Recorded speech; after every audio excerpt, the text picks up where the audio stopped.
I'm about to take you to a historic place or a mansion hidden in Soulard neighborhood. Stay tuned.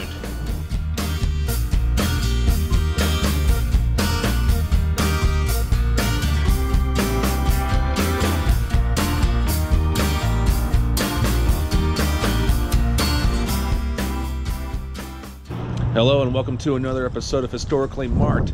I am outside the Max Feuerbacher mansion, or I don't know if it's pronounced Feuerbacher, but I'm going to go with the former. But it is one of the most haunted and most spectacular mansions here in St. Louis in the Soulard neighborhood. Nobody has really been in there unless you actually know the owners, but I'm going to go ahead and take you up close and see what this house is all about. Check it out.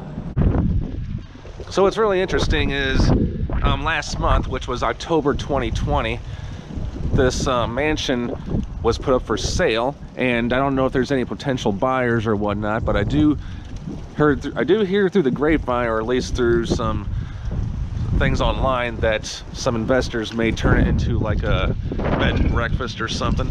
Here is the entrance, and this is known as the Lion House because, yeah, what you see there is lions. And of course, I'm not going to go in because I don't know the people that own it. But they have lived in it for several years, and I'm not really sure what their motives are, but maybe they just want to, you know, live somewhere else, obviously. And there's a marker in front of it. And you can't really see it, but I'll give you a close-up of it.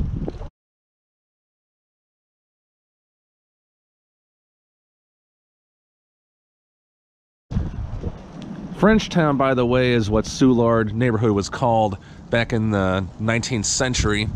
So if you go up there on that top place where it looks really nice, you can see downtown St. Louis, and you can also see the Mississippi River.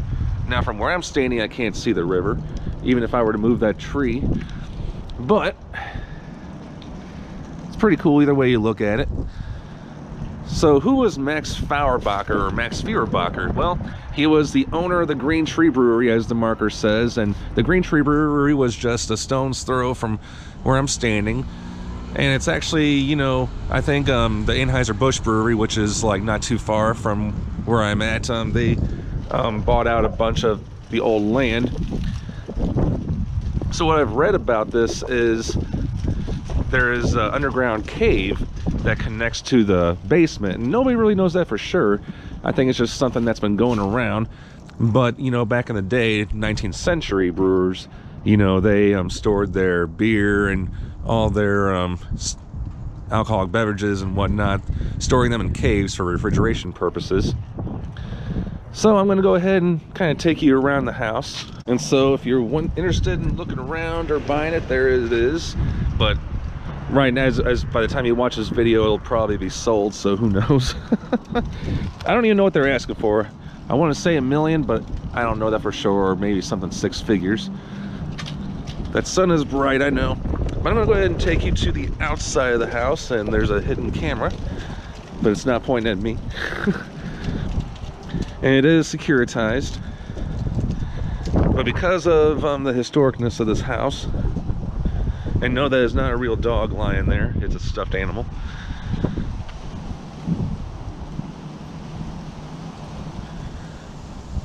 So yeah, that's pretty much it as far as the back side of it. Very nice architecture. And as it says on the marker, it is haunted, or believed to be, because Max's spirit still lives in there. And the current owners reportedly have some Green Tree Brewing memorabilia inside there. I did see it in a newspaper article. I'm going to go ahead and take you down the street to where the Green Tree Brewery was. Just a couple blocks down is Big Daddy's Soulard. For those of you that are not familiar, you know, with this local chain, it is a popular nightlife bar and grill that's got a few other locations in the St. Louis area, including Illinois. This is the present-day Big Daddy's building, and this is where the Green Tree's tasting room was. This building does have a lot of history to it, and so I'm going to go ahead and kind of show you the marker, which is, or the plaque that's on here. This building is the last vestige of 3 Soulard breweries that operate within a block of the site. It was once the Schilling and Schneider Brewery, and then it was the Green Tree Brewery, the accounting office and its tasting room. The brewery was home of Louis Cook's recipe for what is now Boston Lager, the #1 selling American beer.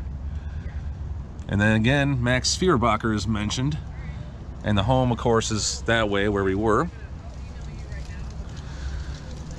So yeah, it's pretty cool how it is. And then over there is the big Anheuser-Busch brewery, where of course anyone can get tours there. Yes, even kids, and I highly do recommend it. I was considering doing an episode at the at the actual spot, but it's privately owned, and I'm sure they wouldn't appreciate I mean, they would appreciate the publicity, but they probably don't want me to try to capitalize on their brand, so I'm going to kind of let it go for now.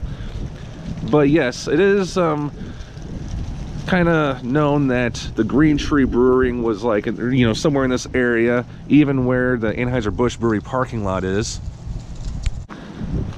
So not very much is known about Green Tree Brewing. I'm sure there's a lot of local brewing historians that do that, and I have came across a couple websites for that.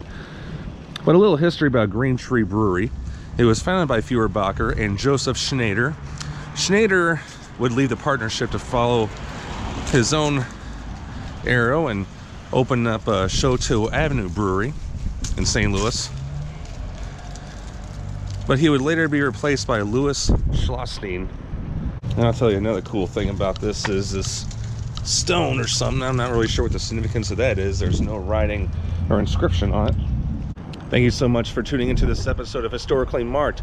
I am Jason, outside the old Max Feuerbacher mansion, going back to 1874 in the Soulard neighborhood in St. Louis, signing off.